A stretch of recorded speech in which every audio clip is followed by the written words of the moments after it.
Квадрачанката Суза Парговска не дочека судска разврска по тужбата против текстилната компанија Сони во која работела. Проблемите го нарушиле здравието, па ја загуби битката со болеста.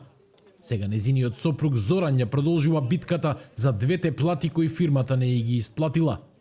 Пред 4 години и Кавадаречкиот суд и Скопска апелација пресудиле во нејзина корист, но сега Зоран не може да си ги наплати парите.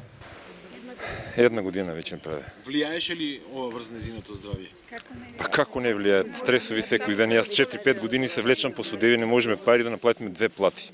Од фирма што постоела, што работела во тоа време. Каде е правдата и председател да испадне да ми рече пари треба да ми исплатат. Ева пресудата од 2020 година. Во меѓувреме, незините 70 колешки кои тргнале по истиот пат го загубиле спорот.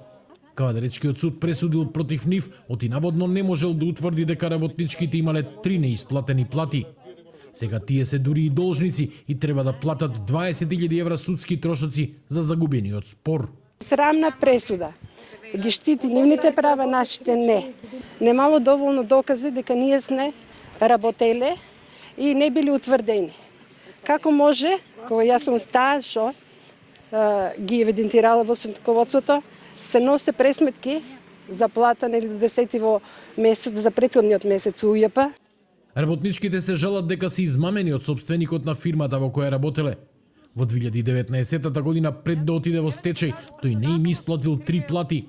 Според нив фирмата добила и позајмица од познат кавадаречки бизнисмен токму за плати, но тој ни овие пари не им ги дал. Обесправените работнички денеска добија поддршка и од гласен текстилец.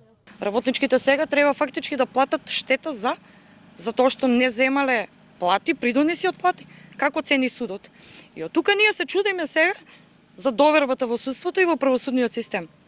Овие суди и други истражни органи кои што требало да реагираат пред сето ово да дојде во судска постапка, се платени токму од вакви работнички од реалниот сектор.